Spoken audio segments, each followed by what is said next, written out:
Hello students, welcome to channel of Edugrown. तो आज की इस वीडियो में हम कवर करने वाले हैं chapter number 15 plant growth and development biology class 11 के इम्पोर्टेंट क्वेश्चंस। ठीक है, ये क्वेश्चंस का लेक्चर है।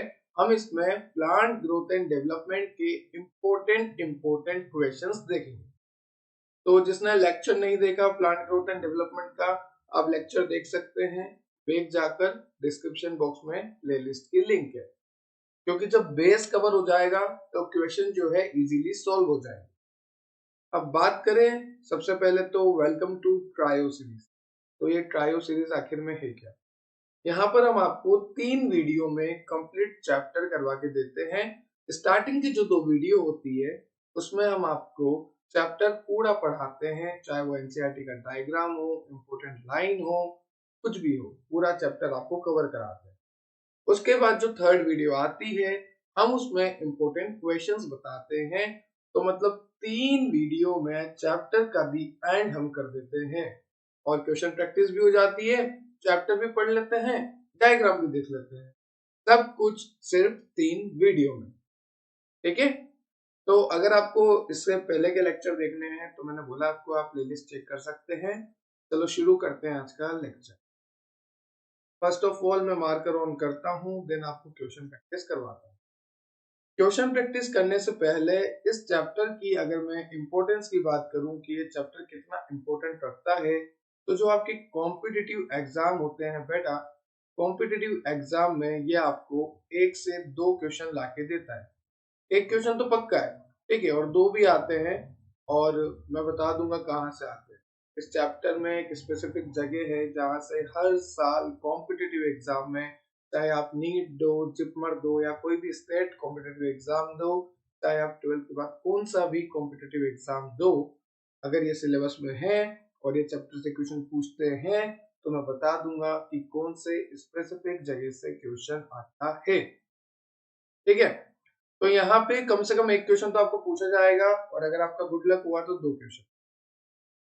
ठीक है, तो चलो शुरू करते हैं और क्वेश्चन स्टार्ट करते हैं क्वेश्चन नंबर 1 से। यहाँ पर लिखा है एक ऐसी स्टेज है ग्रोथ के टाइम जहां पर रैपिड ग्रोथ होती है, मैक्सिमम ग्रोथ होती है। ठीक है, रैपिड का मतलब है फास्ट और मैक्सिमम का मतलब है बहुत ज्यादा। तो ऐसा कौन सा फेज है ग्रोथ कर्व में जहां पर मैक्सिमम और रैपिड ग्रोथ होती है? तो मैंने आपको लेक्चर में पढ़ाया था इस तरह से, एक कर्व पढ़ाया था मैंने आपको, जहां पर स्टार्टिंग में कुछ इस तरह से, बाद में इस तरह से कर्व बन रहा था। ठीक है, तो यहाँ पर आपसे पूछा है कि ऐसी स्टेज बताओ जहां पर बहुत तेजी से ग्रोथ होगी और मैक्सिमम ग्रोथ होगी, तो आंसर जाएगा इसका लॉग फेज। ओके, तो आपको सीधा सा याद रखना है कि लॉग फेज, ये वाली जो फेज है लॉग फेज, ये लॉग फेज ऐसी फेज होती है जहां पर मैक्सिमम और रैपिड ग्रोथ होती है। तो मैंने आपको कर्व से भी समझा दिया कि लॉग फेज कहां पर होता है, लॉग फेज हम कहां पे डिनोट करेंगे। लॉग फेज एक ऐसा फेज होता है जिसमें रैपिड और मैक्सिमम ग्रोथ होती है। ठीक है, चलो now second question is present in the apical bud in more number cause apical dominance as displaced in dicotyledonous plant। तो यहाँ पे बोला है कि क्या प्रेजेंट होता है जिसकी वजह से ये होता है। तो देखो IAA या फिर आप बोल लो ऑक्सीन। ऑक्सीन को मैंने आपको जब पढ़ाया था तो मैंने आपको बोला था कि ऑक्सीन जो है प्लांट ग्रोथ रेगुलेटर है। ठीक है, या फिर मैं इसको अगर सिंपली डिफाइन करूं तो ये प्लांट की ग्रोथ को प्रमोट करता है, प्लांट की ग्रोथ को ये प्रमोट करता है। क्लियर है? तो यहाँ पे आपको बोला था ऑप्शन बी में, क्वेश्चन नंबर बी में आपको पूछा था कि present in the apical bud, कौन क्या प्रेजेंट होता है? Auxin present in the apical bud in more number cause apical dominance as displayed in dicotyledonous plant, या फिर आप बोल लो डाइकोट प्लांट। ओके, तो क्वेश्चन नंबर ए क्लियर है आपको, बी क्लियर है। तो नेक्स्ट क्वेश्चन को देखते हैं। नेक्स्ट क्वेश्चन में आपसे पूछा है site of photo periodic perception in vegetative plant are. Okay, तो आपको यहाँ पे पूछा है कि फोटो पीरियोडिज्म कहाँ पर होगा वेजिटेटिव प्लांट्स में। तो देखो सभी जानते हैं लीफ में ही होता है क्लोरोफिल, ठीक है। लीफ ही ग्रीन कलर का पार्ट है, इस तरह से लीफ होती है, लीफ ही ग्रीन कलर का पार्ट है, लीफ में ही होता है क्लोरोफिल, तो आंसर जाएगा लीफ। ओके, लीव्स मतलब पत्तियां और एक को हम लीफ लिखेंगे, कंफ्यूज नहीं होना। ओके, तो क्वेश्चन नंबर ए हमारा क्लियर है, बी हमारा क्लियर है। ए में आपको सिंपली पूछा था कि ऐसी स्टेज जहां पर ग्रोथ जो है रैपिड होती है, मैक्सिमम होती है, तो ऐसी स्टेज को हम कहेंगे log phase. Now question number second में आपको पूछा था कि क्या प्रेजेंट होता है जिसकी वजह से ग्रोथ होती है, एपिकल डोमिनेंशिया होती है, IAA या फिर आप बोल लो ऑक्सी। ओके, नाउ नेक्स्ट क्वेश्चन में आपको पूछा था कि site of photo periodic perception in vegetative plants are, तो हमने देखा लीफ। ओके, क्या देखा हमने, ये भी। तो क्वेश्चन नंबर 1 क्लियर है, इसमें हमने फिल इन द ब्लैंक्स करे, 3 क्वेश्चन हमने इसमें सॉल्व करे। चलते हैं नेक्स्ट स्लाइड पे, इसको क्लियर कर देते हैं। चलिए, तो देखिए यहाँ पर क्वेश्चन नंबर 2 में आपसे पूछा है कि list the plant growth substance that need to used to have practical application in the following। Okay, तो यहाँ पे आपको पूछा है कि improve yield of sugar cane, ये कौन सा हार्मोन करता है। ओके, ठीक है। दूसरा पूछा है कि इंक्रीज इन लेटरल शूट, ये कौन करता है। और तीसरा आपको बोला है कि the basis for the sprouting of potato tuber, ये कौन करता है। और चौथा है कि हिंडर सीड जर्मिनेशन को कौन करता है। ठीक है, तो ध्यान रखना, जहां भी, सबसे पहला देखो शुगर केन की बात हो रही है, तो जहां भी शुगर केन की बात हो, XYZ, जहां भी शुगर केन की बात हो, तो आपको हमेशा याद रखना है जी। जी से जिब्रेलिक एसिड या फिर आप बोल लो जिब्रेलिन एसिड। ओके, तो शुगर केन की जहां भी बात है और कुछ भी स्टेटमेंट हो, आपको सीधा ऑप्शन में देखना है और टिक करना है जिब्रेलिन, अगर कॉम्पिटिटिव में आता है तो। और अगर ऐसा थ्योरेटिकली पूछते हैं 1 नंबर में, तो आपको ध्यान रखना है जिब्रेलिन या फिर जिब्रेलिक एसिड, जो कि शुगर केन की यील्ड को इंप्रूव करता है। यील्ड मतलब मात्रा को, ठीक है। नाउ सेकंड है increase lateral shoot growth. Okay, तो ये करता है अपना साइटोकाइनिन। शूट ग्रोथ को इंक्रीज कौन करता है, ये करता है अपना साइटोकाइनिन। और साइटोकाइनिन का एक मेन फंक्शन भी होता है कि ये सेल डिवीजन में काफी हेल्प करता है, सेल डिवीजन ही ये करता है। इनफैक्ट तो अगर मैं बात करूं कि सेल डिवीजन क्या रोल किसका है सेल डिवीजन करवाने में, साइटोकाइनिन। ठीक है, तो ये दो बात हमें क्लियर हुई कि improve yield of sugar cane हमें हमेशा याद रखना है gibberellic, increase lateral shoot growth तो हमें हमेशा याद रखना है साइटोकाइनिन। और अगर सेल डिवीजन की भी कहीं बात आ जाए तो 99.99% साइटोकाइनिन होगा। ठीक है, now next question number C आपको दे रखा है कि the basis for the sprouting of potato tuber, तो देखो इसका आंसर जाएगा इथाइल।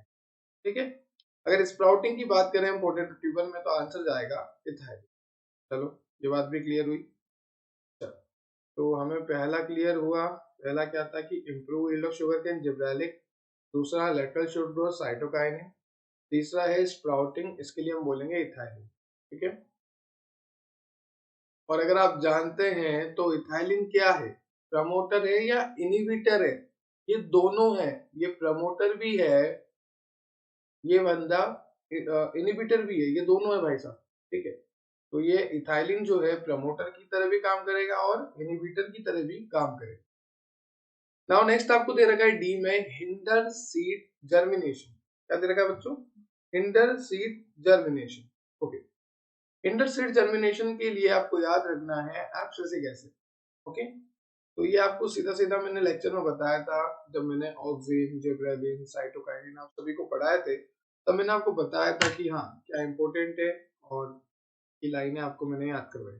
तो वही सब यहाँ पे सीधी सीधी पूछी गई है और आपको आंसर देना है। क्लियर है, चलो नेक्स्ट क्वेश्चन देखते हैं, क्वेश्चन नंबर 3। क्वेश्चन नंबर 3 में आपसे पूछा है list 3 physiological process in plant that are affected by light. ऐसे कोई 3 फिजियोलॉजिकल प्रोसेस बताइए जो कि सनलाइट के थ्रू अफेक्ट हो। चलो हम देख लेते हैं। जैसे मान लो ये सनलाइट आ रही है, तो ऐसी कौन सी 3 फिजियोलॉजिकल प्रॉपर्टीज है। तो देखो, एक तो हम सभी जानते हैं, बच्चा बच्चा जानता है कि सनलाइट की वजह से ही प्लांट में फोटोसिंथेसिस होता है, और अगर सनलाइट की कमी हो गई तो फोटोसिंथेसिस अफेक्ट होगा। तो पहला तो आ गया फोटो। ओके, नाउ सेकंड है फोटोट्रोपिज्म। फोटोट्रोपिज्म जो फिनोमिनन है वो भी सनलाइट से अफेक्ट होता है। और नेक्स्ट है आपका फोटो पीरियोडिज्म। तो ये जो तीनों टर्म है, फोटोसिंथेसिस, फोटोट्रोपिज्म, फोटो पीरियोडिज्म, ये तीनों जो है सनलाइट से अफेक्ट होते हैं। ये बात आपको ध्यान रखनी है। और हमें कैसे पता लगेगा कि कौन सी सनलाइट से अफेक्ट होगी, कौन सी नहीं होगी? तो देखो, काफी सिंपल सा मैं तरीका बताता हूँ। देखो यहाँ पे आप, यहाँ पर क्या है? फोटो। यहाँ पर क्या है? फोटो। और यहाँ पर क्या है? फोटो। और what is the meaning of photo? Photo का मीनिंग होता है हमारी बायोलॉजी में, ऐसा नहीं है कि वो फोटो क्लिक करने वाले की बात कर रहा हूँ। फोटो का मीनिंग होता है हमारी बायोलॉजी में लाइट। ओके, और लाइट से हमारा मतलब है सनलाइट। ठीक है, लाइट से हमारा क्या मतलब रहता है? हमेशा सनलाइट से मतलब। तो यहाँ पर हमें पूछा था कि हाँ, ऐसी कौन सी तीन प्रोसेस है जो कि लाइट से अफेक्ट होती है। तो हमने देख लिया फोटो फोटो फोटो, जिसमें फोटो आ रहा है मतलब लाइट की जरूरत है, और अगर लाइट नहीं देगी तो वो अफेक्ट होगी। तो फोटो वर्ड वाले सारे लाइट से अफेक्ट होते हैं। तो हमें तीन नाम लिखने थे, हमने लिख दिए, फोटोसिंथेसिस, फोटोट्रोपिज्म, फोटोपीरियोडिज्म। ठीक है, नाउ नेक्स्ट चलते हैं अपन क्वेश्चन नंबर 4 में, और इसको देखते हैं थोड़ा। क्वेश्चन नंबर 4 आपको यहाँ पे पूछा है, write two function of the phytochrome gibberellin. और नेक्स्ट क्वेश्चन में आपको पूछा है, the seedling disease in rice caused by gibberellin is due to which feature? Okay, तो पहला तो आपको पूछा है कि जिब्रेलिन के आप दो फंक्शन बताएं। ओके, दूसरा आपको पूछा है कि the seedling disease in rice caused by gibberellin is due to. जो सीडलिंग डिजीज होती है राइस में, वो जिब्रेलिन की वजह से होती है, पर कैसे और क्यों? ठीक है, तो ये दोनों क्वेश्चन का अपन जवाब देंगे। सबसे पहला देखिए आप, A, it is utilized to accelerate the melting phenomenon in brewing industries. Okay, जो मेल्टिंग फिनोमिनन होता है, मेल्टिंग फिनोमिनन होता है, उसको बूस्ट करने का काम होता है जिब्रेलिन का। और हमने अभी देखा था कि यहाँ पर देखो आप, improve yield of sugar cane, और हमने बोला था जब भी ये आपसे पूछे तो आपको बोलना है जिब्रेलिन। ठीक है, तो आपको बोला था जिब्रेलिन के फंक्शन बताइए आप, दो फंक्शन। तो एक फंक्शन तो ऊपर से आ गया हमें, क्या? ये यील्ड ऑफ शुगर केन बढ़ाता है। ठीक है, एक फंक्शन तो ऊपर से आ गया, और दूसरा क्या है? मेल्टिंग प्रोसेस को बूस्ट करता है। ठीक है, नाउ इसी का बी देखते हैं अपन। बी में आपको पूछा है कि the seedling disease in rice caused by gibberellin is due to which feature? यहाँ पे देखो, वहां पे क्या हो जाता है? इंटरनोड इलोंगेशन हो जाता है, जिसकी वजह से सीडलिंग डिजीज। तो ध्यान रखना, ये क्वेश्चन इंपॉर्टेंट है, कॉम्पिटिटिव एग्जाम में पूछा जाता है, काफी बार पूछा भी गया है कि सीडलिंग डिजीज इन राइस। और काफी बार तो यही पूछा गया कि कौन सा करता है, ऑक्सिन करता है, जिब्रेलिन करता है। तो सबसे पहले तो सीडलिंग डिजीज इन राइस जो है जिब्रेलिन करता है। दूसरी बात, किस कारण से हो रहा है? तो बोल देना इंटरनोड एलोंगेशन के कारण से। तो ये ऐसे क्वेश्चन है जिसमें एक क्वेश्चन में ही दो क्वेश्चन छुपे रहते हैं। तो आपको क्वेश्चन भी अच्छे से याद रखना है, आंसर भी याद रखना है, और माइंड में कंसेप्ट भी क्लियर रखना है कि हाँ, क्या पढ़ा था हमने। ठीक है, चलो नेक्स्ट स्लाइड पे चलते हैं। Now question number 5। Question number 5 में आपसे पूछा है कि name the plant growth regulator that need to be applied to improve of female flower in cucumber plant field. Okay, यहाँ पे आपसे पूछा है कि ऐसा प्लांट ग्रोथ रेगुलेटर बताओ जो कि नीड हो अप्लाई करने की जब हमें इंप्रूव करना हो नंबर ऑफ फीमेल फ्लावर। तो अगर हमें नंबर ऑफ फीमेल फ्लावर को अगर हमें इंप्रूव करना है, फ्लावर को अगर हमें इंप्रूव करना है, तो हम क्या करें? हम कौन से प्लांट ग्रोथ रेगुलेटर की मदद लें? तो देखो, आप एक बात जानते हो कि प्लांट ग्रोथ रेगुलेटर तीन होते हैं, ऑक्सिन, जिबरेलिन, साइटोकाइनिन। और इनहिबिटर होते हैं दो, कौन कौन से? इथाइलिन और एब्सिसिन। अब आपको यहाँ से पूछा है प्लांट ग्रोथ रेगुलेटर, तो बच्चे क्या करते हैं? रेगुलेटर ढूंढते हैं तीनों में से, या तो ऑक्सिन टिक करेंगे, या जिबरेलिन, या साइटोकाइनिन, पर तीनों ही गलत। आंसर जाएगा इथाइलिन। अब बच्चे महा कंफ्यूज कि सर वहां पे बोला प्लांट ग्रोथ रेगुलेटर और आपने आंसर टिक किया इनहिबिटर में से। ऐसा क्यों? रेगुलेटर तो ये तीन थे ना, ऑक्सिन, जिब्रेलिन, साइटोकाइनिन, तो इनमें से टिक क्यों नहीं किया? इनहिबिटर में से टिक क्यों किया? क्योंकि मेरे भाई, अभी मैंने आपको बताया जो इथाइलिन होता है वो रेगुलेटर भी होता है और इनहिबिटर भी होता है, पर वो इनहिबिटर ज्यादा होता है इसलिए हम उसको इनहिबिटर में लिखते हैं, पर वो रेगुलेटर भी होता है। तो ध्यान रखना इथाइलिन रेगुलेटर भी होता है, इसलिए इथाइलिन आंसर जाएगा। तो ध्यान रखना नंबर ऑफ फीमेल फ्लावर अगर हमें इंप्रूव करने हैं तो इथाइलिन के पास हमें जाना। क्लियर है? ये बहुत सारे बच्चे वहां कंफ्यूज हो जाते हैं, तो हमें कंफ्यूज नहीं होना क्योंकि आप बने हो एसजी सर के साथ, तो यहाँ पे एक एक क्वेश्चन अच्छे से खोल खोल के हम बताएंगे। Now next question, question number 6, where in plant are the below hormone manufacture. Okay, यहाँ पे आपको पूछा है कि IAA मतलब ऑक्सीन, ओके, सेकंड पूछा है जिब्रेलिन एंड थर्ड पूछा है साइटोकाइनिन, ये कहां पर फॉर्म होते हैं? तो देखिए, एपिकल बर्ड में शूट टिप की कौन फॉर्म होता है? ऑक्सीन। ध्यान रखना ऑक्सीन कहां पे फॉर्म होता है? Apical bud. चलो, ये हमें क्लियर हो गया। Bud. Now second is gibberellin. Gibberellin कहां फॉर्म होता है, कहां मैन्युफैक्चर होता है? Young leave and root tip. Young leave and root tip. Okay, तो रूट की जो टिप होती है, रूट टिप पर, रूट टिप पर, और जो यंग लीव होती है उस पर। ओके, यंग लीव पर ध्यान रखना काफी इंपोर्टेंट है कि जिब्रेलिन कहाँ पर फॉर्म होता है। तो यंग लीव एक रूट टिप, और हमारा ऑक्सिन बनता है एपिकल बर्ड पे। तो ये सब ध्यान रखने वाली बात है, इंपॉर्टेंट बात है। ठीक है, नाउ नेक्स्ट क्वेश्चन है आपका इसी में, साइटोकाइनिन कहाँ पर फॉर्म होता है? तो देखिए साइटोकाइनिन जो है रूट टिप मेरिस्टेमेटिक जोन में फॉर्म होता है। अब ये मेरिस्टेमेटिक जोन से मतलब है डिवीजन, सेल का डिवीजन, कोशिका का विभाजन। और मैंने अभी आपको बोला कि जहां भी साइटोकाइनिन दिखे वहां पे डिवीजन, तो सीधी सी बात है डिवीजन इक्वल टू डिवीजन, मतलब सीधा सा याद रखना है कि साइटोकाइनिन जो है मेरिस्टेमेटिक जोन में मैन्युफैक्चर्ड होता है, फॉर्म होता है। ठीक है, ओके। नाउ क्वेश्चन नंबर 7 अपन देखते हैं। क्वेश्चन नंबर 7 में आपने हमसे पूछा है कि list out the factor affecting plant growth. तो देखो, आप अभी आंसर मत देखो, मेरी बात सुनो। जैसे मान लो ये प्लांट है और अब आपको यहाँ पे पूछा है कि इस प्लांट को ऐसे कौन कौन से फैक्टर है जो इसकी ग्रोथ को कम या ज्यादा कर सकते हैं। तो देखो सबसे पहले तो सनलाइट। ठीक है, तो देखो ये लाइट दिख गई आपको यहाँ पे, लाइट का मतलब है सनलाइट। उसके बाद टेम्परेचर, गर्मी हो या सर्दी उस हिसाब से भी तो प्लांट की ग्रोथ होती है, तो टेम्परेचर। फिर अब मैं यहाँ पे खड़ा हूँ, ठीक है, और यहाँ से मैं इसको पानी दे रहा हूँ, पौधों को पानी देते हो ना तुम, पानी दे रहा हूँ, तो पानी पे भी ग्रोथ डिपेंड करती है, वाटर। ठीक है, अब मान लो मैं इसको पानी तो दे रहा हूँ पर इसकी जिस सॉइल में मैंने इसको बोया, इस प्लांट को ग्रो कराया, वो सॉइल में न्यूट्रिएंट ही नहीं है, तो फिर वो सॉइल भी बेकार हो गई, फिर प्लांट ग्रो ही नहीं करेगा क्योंकि न्यूट्रिएंट वाली सॉइल चाहिए हमें। तो देखो सॉइल न्यूट्रिएंट भी डिपेंड करता है। और एक और इम्पोर्टेंट चीज है प्लांट ग्रोथ रेगुलेटर, जिसमें आते हैं ऑक्सिन, जिब्रेलिन, साइटोकाइनिन, ये सब भी होंगे।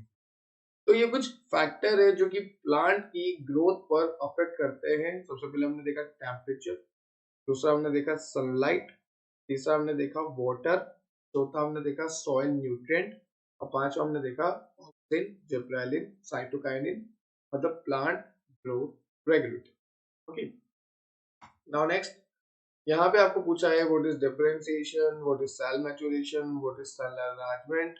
तो यहाँ पे दो क्वेश्चन तो आपको सीधे सीधे आपके जो बोर्ड्स वगैरह होते हैं उसमें पूछे जाते हैं कि डिफरेंशिएशन क्या होता है, सेल मैच्योरेशन क्या होता है। तो ये थ्योरेटिकल में पूछे जाते हैं, ठीक है, दो मार्क्स में पूछे जाते हैं। तो देखो differentiation is defined as the process in which cell changes from one cell type to another. सीधी सी बात है, जैसे एक कोई सेल टाइप इस तरह से है तो वो चेंज होके कुछ अलग सेल टाइप में। डिफरेंशिएशन एक ऐसी प्रोसेस है जिसमें एक सेल जो है चेंज होगी एक टाइप से दूसरी टाइप में। ठीक है, now next is what is cell maturation. Maturation is defined as the process of enlarging cell which acquire a definite shape to achieve their specific function. Cell maturation क्या है कि एक मैच्योरेशन को हम कैसे डिफाइन करेंगे कि एक प्रोसेस है सेल की एनलार्जिंग का which acquired a definite shape to achieve their specific function.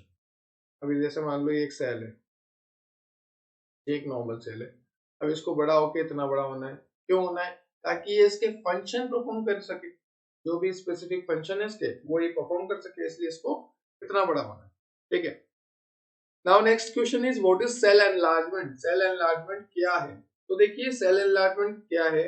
Enlargement is defined as the process in which the size of cell, tissue and organ increase by the formation of protoplasm and absorption of water. देखो जैसे ये cell है normal, अब ये cell growth करेगी और बड़ी हो जाएगी, तो ये बड़ी कैसे हुई?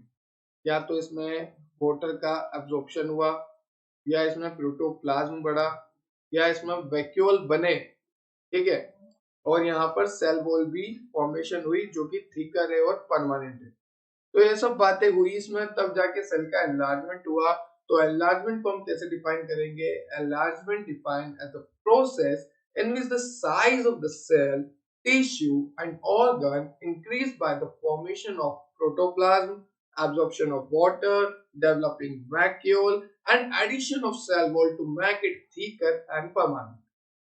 ठीक है, तो इस तरह से आपको क्वेश्चन नंबर 8, 9 और 10 को याद रखना है। नाउ नेक्स्ट स्लाइड पे चलते हैं। यहाँ पर आपको कुछ शॉर्ट आंसर टाइप क्वेश्चंस मैंने बता रखे हैं। यहाँ पे पूछा है कि write the structural feature of meristematic cell near the root tip, the cell elongation zone of the root. Okay, तो देखो यहाँ पर they are characterized by the following.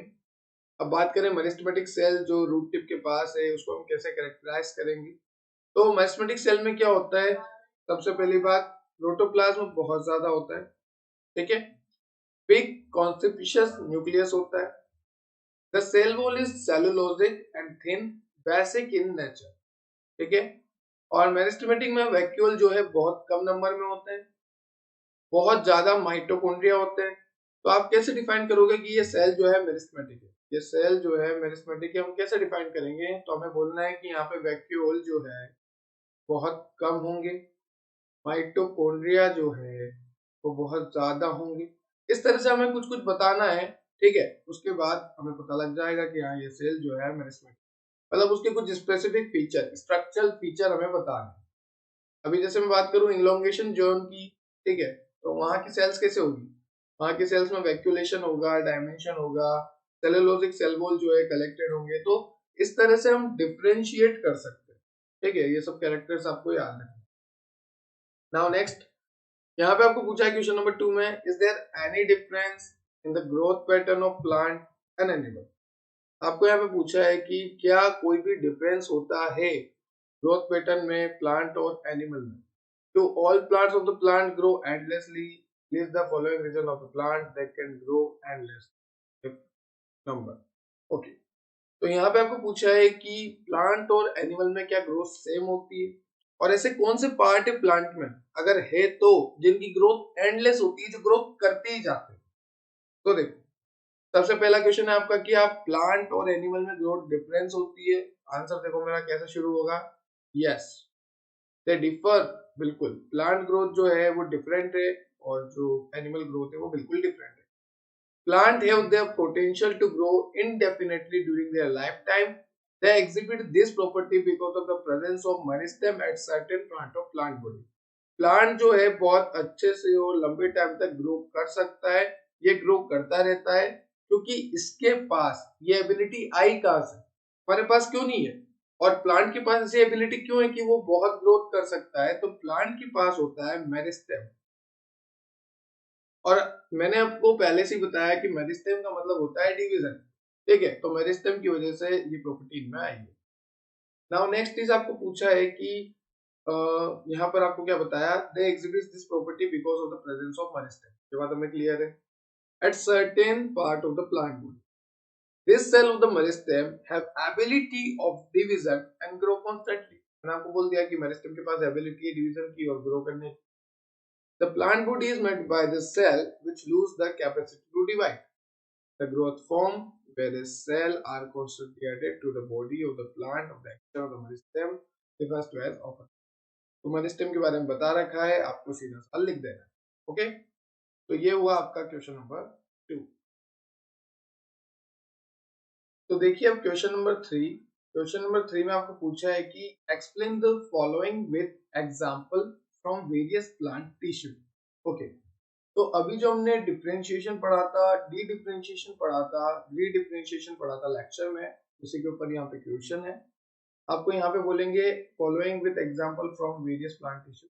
ठीक है, तो सबसे पहले डिफरेंशिएशन देखते हैं। It is permanent okay in the structure, size, function and compositing of cell. तो डिफरेंशिएशन की बात करूं तो वो परमानेंट है, और किस किस चीज में परमानेंट है? स्ट्रक्चर में, साइज में, फंक्शन में, कंपोजिशन ऑफ सेल। ठीक है, for instance meristematic tissue give rise to new cells that mature and get differentiated into special tissue or plant organ। Meristematic cell जो है डिवाइड होती है, और डिवाइड होने के बाद वो डिफरेंशिएशन की प्रोसेस करती है, और डिफरेंशिएशन की प्रोसेस के बाद वो अपना कुछ स्पेशल टिश्यू या ऑर्गन करती है। मतलब कोई भी ये सेल है मेरिस्टेमेटिक सेल, जब ये डिफरेंशिएशन की प्रोसेस से जाएगी, विच प्रोसेस? डिफरेंशिएशन की प्रोसेस से जब ये जाएगी तो आपको बना के देगी tissue and organ. For example formation of tertiary element result in the loss of cell protoplasm to carry water। ठीक है, तो यहाँ पे क्या हुआ, जैसे एक ट्रैकी एलिमेंट्स बने सेल से, और वहां पे प्रोटोप्लाज्म नहीं है। क्यों नहीं है? ताकि वहां से वाटर जो है फ्लो हो जाए। तो ये एग्जांपल है डिफरेंशिएशन का, और आपको यही लिखना है कि ये परमानेंट स्ट्रक्चर है, function, size, composition of cell, और यहाँ पे मेरिस्टेमेटिक सेल जो है डिवाइड करके ऑर्गन और टिश्यू बनाती है। जैसे एग्जांपल आपको देना है कि फॉर्मेशन ऑफ ट्रैकी एलिमेंट जिसमें प्रोटोप्लाज्म नहीं होता। क्यों नहीं होता? ताकि वो वाटर कैरी करे। Now next, differentiation. What is differentiation? D differentiation I mean, क्योंकि डिफरेंशिएशन तो अपन ने देख लिया। तो what is D differentiation? Under certain condition, that cell that have dropped the capability of divide can regain the capacity। Okay, ऐसी cell जिसने capability जो है लूज कर दी थी डिवाइड करने की, पर किसी वजह से उसमें वापस कैपेबिलिटी आ गई, this process is referred to dedifferentiation. Okay, I repeat, under certain condition the cell that have dropped the capability to divide can regain the capacity। this process is referred to as the de differentiation। मतलब ऐसी cell जिसने division की ability lost कर दी थी, पर किसी कारण से वापस गेन कर ली है, प्राप्त कर ली है डिवीजन की एबिलिटी, तो उसी को हम कहेंगे dedifferentiation. For example the development of meristem, the cork cambium from completely transformed parenchyma. ठीक है, तो ये बात आपको ध्यान रखनी है। क्लियर है आपको? तो आगे चलते हैं। चलो, नाउ नेक्स्ट है रीडिफरेंशिएशन। So what is redifferentiation now? During dedifferentiation, before mentioned tissue, meristem after division generates cell that lose the ability to divide once more but mature to take up certain function। They get redifferentiated। Example secondary cortex। तो what is redifferentiation? During dedifferentiation, ध्यान से सुनना कि जब dedifferentiation हुआ before mentioned tissue, take that lose the ability to divide once more but mature to take up certain function। देखो, जैसे ये सेल थी, इसने डिवाइड करा और टिश्यू बनाया, तो ये हो गया डिफरेंशिएशन। ओके, अब इस टिश्यू की एबिलिटी खत्म हो गई ग्रोथ करने की, पर किसी कारण से इसमें वापस एबिलिटी आ गई और ये वापस ग्रोथ कर रहा है, तो वो हो गया डी डिफरेंशिएशन। और अब ग्रोथ करके जो ये बना रहा है ना, तो यहाँ पर होगा रीडिफरेंशिएशन। ठीक है, इस तरह से तीनों सीरीज वाइज प्रोसेस चलेगी। तो डिफरेंशिएशन, डी डिफरेंशिएशन एंड रीडिफरेंशिएशन, ये तीनों आपको पूछे जा सकते हैं। आपको अच्छे से पढ़ के एग्जांपल याद रख के जाने। जैसे रीडिफरेंशिएशन का एग्जांपल हो गया secondary cortex. Okay, now next question number 4। यहाँ पे आपको क्या पूछा है? क्वेश्चन नंबर 4 में आपको पूछा है कि what is the difficult to design any effect to single hormone during experimentation. ठीक है, तो several hormone have an antagonistic and synergistic impact with each other, hence it is become difficult। नहीं है important, आपको लेवल का भी नहीं है, ये आउटर लेवल का मुझे लगता है, ठीक है। एंटागोनिस्टिक, सिनर्जिस्टिक, ये सब रेस्पॉन्स वाले हैं। रिसेप्टर होते हैं सेल के ऊपर, सेल पढ़ी होगी ना आपने, मैंने ही तो पढ़ाई है। तो सेल के ऊपर यहाँ पर रिसेप्टर होते हैं और डिफरेंट टाइप ऑफ रिसेप्टर्स होते हैं। जैसे कुछ हाई लेवल की अगर मैं बात करूँ तो जीपीसीआर, जी प्रोटीन कपल रिसेप्टर, और इंसुलिन रिसेप्टर, और भी कई तरह से डायबिटीज के रिसेप्टर, हर तरह से रिसेप्टर होते हैं सेल के। तो वही यहाँ पे बात करिए कि हार्मोन के टाइम कौन सा एक्सपेरिमेंटेशन, वो आपके लेवल का नहीं है, तो आप छोड़ सकते हैं इस question, not important. Okay, now question number 5 देखते हैं, where are plant hormone form, how are the hormone pass to the specific site of activity. Plant के हार्मोन कहाँ पर फॉर्म होते हैं और ये स्पेसिफिक एक्टिविटी कैसे परफॉर्म करते हैं स्पेसिफिक साइट पर। चलो, the plant hormone are produced by several tissue like root tip, shoot tip, leaves, meristematic tissue, apical bud। जो प्लांट हार्मोन होते हैं वो कई तरह के टिश्यू बनाते हैं, जहाँ रूट टिप पे, शूट टिप पे, लीव्स पे, मेरिस्टेमेटिक टिश्यू पे, एपिकल बर्ड पे बनते हैं। मैंने आपको पहले भी बताया था, यहाँ पे देखिए आप, मैं बता देता हूँ एक बार और। हाँ, यहाँ पर क्वेश्चन नंबर 6 में हमने बात करी थी कि प्लांट हार्मोन कहाँ कहाँ पे बनते हैं, कहाँ पर मैन्युफैक्चर होते हैं। आई ए कहाँ होता है, मतलब ठीक ही बात है। जिब्रेलिन का होता है, साइटोकाइनिन का होता है। तो हमने देखा था ऑक्सिन होता है एपिकल बर्ड पे, जिब्रेलिन होता है यंग लीव और रूट टिप पे, और जो साइटोकाइनिन होता है वो रूट टिप पे। तो यही आपको लिखना है कि हाँ, कई तरह के हार्मोन और कई जगह प्रोड्यूस होते हैं, ठीक है। ये आंसर आपको वहां पे लिखना है। अब यहाँ पे ये है कि बड़ा करके लिखना है, और आपको पूछा है कि ये स्पेसिफिक एक्टिविटी स्पेसिफिक साइट पे कैसे करते हैं। तो the presence of vascular tissue, जो फ्लोएम और जाइलम है हमारे, ठीक है, वो ट्रांसलोकेशन में हेल्प करते हैं हार्मोन की। जैसे मान लो ये प्लांट है, ओके ओके, तो यहाँ पर कई तरह के हार्मोन बनेंगे, ऑक्सिन भी बनेगा, जिब्रेलिन भी बनेगा, साइटोकाइनिन भी। मान लो ऑक्सिन को इस जगह जाना, ठीक है, और ऑक्सिन बन रहा है रूट में, तो अब ये यहाँ से यहाँ तक कैसे पूछेगा, उड़ के तो जाएगा नहीं हवा में। देखो, यहाँ से इसको यहाँ तक पूछने के लिए जाइलम और फ्लोएम की नीड पड़ेगी। किसकी नीड पड़ेगी बेटा, जाइलम और फ्लोएम की। जैसे मान लो ये जाइलम है और ये फ्लोएम, इनके थ्रू इसका होगा ट्रांसलोकेशन। क्या होगा, ट्रांसलोकेशन। हाँ, what is the meaning of translocation, comment करके बताना मुझे, मैं बता देता हूँ। पर अगर आपको अच्छा है, अगर आपको याद है तो आप कमेंट करके बता सकते हो। ट्रांसलोकेशन इज द प्रोसेस जिसमें एक पार्टिकल, एक सब्सटेंस, एक हार्मोन एक जगह से दूसरी जगह जाए, ठीक है, इसकी मदद से जाइलम और फ्लोएम की मदद, ठीक। आपने डिटेल स्टडी करी होगी कि जाइलम लिविंग कहाँ पे होता है, फ्लोएम कहाँ पे होता है। जाइलम का काम होता है वाटर मिनरल को ले जाना, फ्लोएम का काम होता है स्टार्च वगैरह। तो यहाँ पे हार्मोन कंडक्टिंग के लिए कुछ स्पेसिफिक पाथवे होते हैं जाइलम फ्लोएम के, उसके थ्रू हार्मोन जो है जाता है स्पेसिफिक साइट पे। तो अब कोई भी पूछ ले कि प्लांट ग्रोथ रेगुलेटर जैसे ऑक्सिन, जिब्रेलिन, साइटोकाइनिन, ये अपनी स्पेसिफिक पोजीशन पे कैसे पहुंचते हैं, ठीक है, तो आपको बोलना है अरे यार जाइलम है, फ्लोएम है, क्यों नहीं पूछेंगे, ठीक है। तो ये आपका क्वेश्चन नंबर 4 देख लिया था हमने, ज्यादा इंपोर्टेंट है नहीं, 5th हो गया। नाउ 6 पे बात करते हैं, what are the plant growth regulator. क्या होते हैं प्लांट ग्रोथ रेगुलेटर। हमने पढ़ लिया कि यहाँ ऑक्सिन, जिब्रेलिन, साइटोकाइनिन होते हैं, पर होते क्या है प्लांट ग्रोथ रेगुलेटर।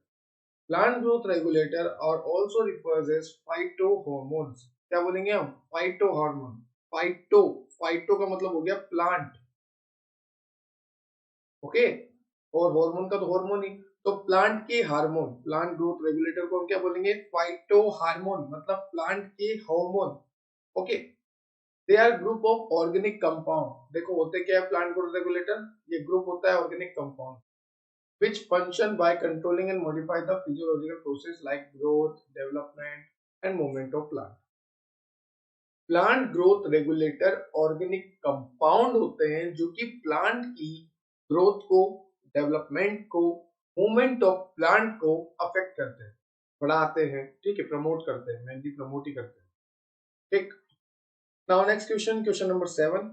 उससे पहले थोड़ा क्लियर कर लेते हैं स्लाइड को, okay. Question number 7, question number 7 में आपसे पूछा है कि which plant hormone is used to manipulate and stimulate the maturation of sugar cane growth. देखो शुगर केन आ गया, और शुगर केन आती है तो आपको क्या याद रखना था, जिब्रेलिन। पर देखो यहाँ पर क्या बोला है कि मैनिपुलेट करे और स्टिमुलेट करे। मैं आपको वहां पे 99% इसलिए बोला था कि 99% आपको ये आंसर लगा। मैनिपुलेट करे और स्टिमुलेट करे मैच्योरेशन को, तो आंसर आएगा इथाइलिन। कहीं भी अगर मैच्योरेशन वर्ड दिखे, ये वर्ड भी याद रखो, मैच्योरेशन। मैच्योरेशन का मतलब समझते हो आप? अपन कहते हैं ना हम मैच्योर हो गए, अब हमें फर्क नहीं पड़ता, मैं मैच्योर हो गया हूँ। तो मैच्योरेशन क्या है? अपने अंदर बदलाव लाया, ठीक है। मतलब जो पहले कमजोर था वो ताकतवर हो गया, ठीक है, पत्थर दिल हो गया, ऐसे कहते हैं ना कि हाँ मैं पत्थर दिल हो गया, वो मेरे को फर्क नहीं पड़ता। तो वो बात हो गई कि मैच्योरेशन का मतलब हो गया अपने अंदर बदलाव लाके वो इस तरह से कंडीशन में आ गया कि वो मैच्योर हो गया, ठीक है।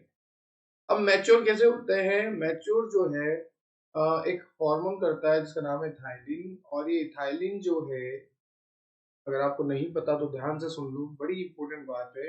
ये एक गेशियस हार्मोन होता है,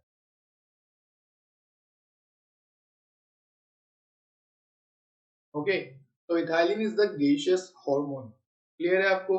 तो इथाइलिन क्या करता है? राइपनिंग करने के काम आता है, फ्रूट को राइप करता है, या किसी भी जो आपकी क्रॉप है या आपका जो भी आपका फ्रूट है उसको राइपनिंग, राइपनिंग मतलब पकाने का काम करता है। तो ethylene is a gaseous hormone, helps in ripening. Ripening मतलब पकाना, ठीक है। और इथाइलिन अगर ऑप्शन में ना हो तो इस तरह से आपको देगा C2H4, तो इसका मतलब इथाइलिन हो गया, मैथ है, दो carbon ethylene, okay. Question number 7 clear है, 6 क्लियर है, 5th क्लियर है, 4 क्लियर है। नाउ चलते हैं नेक्स्ट स्लाइड पे, okay. Long answer type question. यहाँ पे आपको पूछा है winter varieties when planted in spring do not produce flower or mature grain within span of flower season, explain. आपको बोला है कि विंटर के अगर वेराइटीज है तो उसको अगर हम स्प्रिंग में प्लांट कर दे तो वो कुछ भी नहीं करते, क्यों? तो देखो आंसर पढ़ो, सीधा सा है, ध्यान से सुनते जाना बस। देखो, in some plant flowering is either qualitative or quantitative. कुछ प्लांट में फ्लावर जो है वो क्वालिटेटिव या क्वांटिटेटिव होता है। Reliant on subjection to lower temperature, the process is referred to vernalization. तो देखो, लोअर टेम्परेचर पे कुछ फ्लावरिंग कर लेते हैं, कुछ नहीं करते हैं, तो इसको वनलाइजेशन कहते हैं। The limit advanced reproductive development rate in maturing season, thereby allowing them to enough time to gain maturity. अब होता क्या है कि limited advance reproductive development rate होती है मैच्योरिंग सीजन में। जो ये सीजन होता है ना आपका, ये गर्मियों वाला, इसमें टाइम मिलता है कि हाँ वो ग्रो कर ले, वो मैच्योर हो जाए, ठीक। और वनलाइजेशन क्या है कि फ्लावरिंग को प्रमोट करता है by span of low temperature. Some plant जैसे वीट हो गया, बार्ली हो गया, ठीक है। और इसमें डिफरेंट टाइप ऑफ वेराइटीज है, स्प्रिंग वेराइटी भी है, विंटर वेराइटी भी है। गेहूं तो हर महीने खाते हो आप, ठीक है, सर्दी हो या गर्मी, हर दिन खाते हो गेहूं, आप गेहूं की रोटी, वीट खाते हो आप, गेहूं खाते हो, ठीक है। तो वही वाली बात यहाँ पे कर रखी है कि चाहे डेवलपमेंट हो या विंटर, कुछ तो है क्रॉप हमें ज्यादा इंपॉर्टेंट नहीं है, क्योंकि ये थोड़ा आउटर क्वेश्चन हो गया। पर हाँ हमें नॉलेज होनी चाहिए, क्योंकि इससे भी कॉम्पिटिटिव एग्जाम में क्वेश्चन बन जाएगा कि विंटर वेराइटी, प्लांटेड वेराइटी ऐसी कौन सी वीट है, कौन सा क्रॉप है। चलो, नाउ नेक्स्ट क्वेश्चन यहाँ पे आपको दे रखा है, several variation of wheat are cultivated in autumn and harvested in the next mid summer. वही वाली बात हो गई कि हाँ ऐसा क्यों होता है, ठीक है। और give reason, what is the flowering in lower temperature refers to. मैंने देखा अभी अभी कि अगर आप यहाँ पे देखो, vernalization promote the flowering by span of low temperature. आप देखिए 1 2 3 4 फिफ्थ लाइन में देखिए, ऊपर से फिफ्थ लाइन में देखिए आप, वहां पे लिखा है मैच्योरिटी के बाद vernalization promote flowering by span of low temperature, okay. और यहाँ पे देखिए क्वेश्चन नंबर 2 में बी ऑप्शन में, what is the flowering lower temperature refers this. और यहाँ पे आंसर देखिए वर्नलाइजेशन, तो लोअर टेम्परेचर पर फ्लावरिंग रिफर्ड हो रही है, फ्लावरिंग हो रही है, तो हम बोलेंगे वर्नलाइजेशन। क्वेश्चन नंबर 2 के सी में देखिए आप, name the plant hormone that can substitute for the cold treatment, okay. तो ये काफी इंपॉर्टेंट क्वेश्चन है, और ये शायद लेक्चर में भी नहीं था ये इंपॉर्टेंट पॉइंट, दैट्स व्हाई मैंने यहाँ पे डाला है। The plant hormone that can substitute for the cold treatment, okay. ऐसा कौन सा प्लांट हार्मोन है जो कि कोल्ड ट्रीटमेंट के लिए substitute, as a substitute, substitute मतलब इसकी जगह पे उसको हम यूज कर सकते हैं, एज अ सब्स्टिट्यूट हम यूज कर सकते हैं, तो आंसर है gibberellin, okay। So as a substitute at cold treatment, gibberellin is the answer. Flowering at lower temperature, vernalization is the answer. Clear है आपको? आप सभी को क्लियर है तो अपन आगे चलते हैं, देख लो इसको अच्छे से, ओके। देखते हैं आगे। अगला क्वेश्चन अपना, लिस्ट है hormone that is in nature gaseous. Okay, तो हमने बात करी थी कि गैसियस हार्मोन तो एक ही इथाइलिन। ओके, अभी मैंने बताया आपको पहले, तो ethylene is the gaseous hormone, और C2H4 लिख सकते हैं, तो पहला तो आ गया। दूसरा है is in charge of phototropism. Okay, तो वो है ऑक्सिन। फोटोट्रोपिज्म मतलब लाइट से रिलेटेड ऑक्सिन का काम होता है। इन्फ्लुएंस फीमेलनेस इन क्यूकम्बर, और फीमेलनेस मैंने बोला था वो महिला वाला काम हुआ था, वहां पे भी आंसर दिया था इथाइलिन। ठीक है, अगला है utilize to kill with dicot, dicot से रिलेटेड ऑक्सिन। अगला है long day plant, long day plant आएगा आंसर जिब्रेलिन, क्योंकि शॉर्ट में तो अपना वर्नलाइजेशन हो रहा है, लॉन्ग डे जिब्रेलिन। ओके, तो ये थे आपके कुछ इंपॉर्टेंट क्वेश्चंस, मैंने आपको सारे कवर करवा दिए। अगर इस चैप्टर से मेनली क्वेश्चंस आते हैं, तो क्वेश्चंस आते हैं plant growth regulator, plant growth inhibitor से, या फिर वर्नलाइजेशन क्या होता है, कभी कभी आपको पूछ लेते हैं।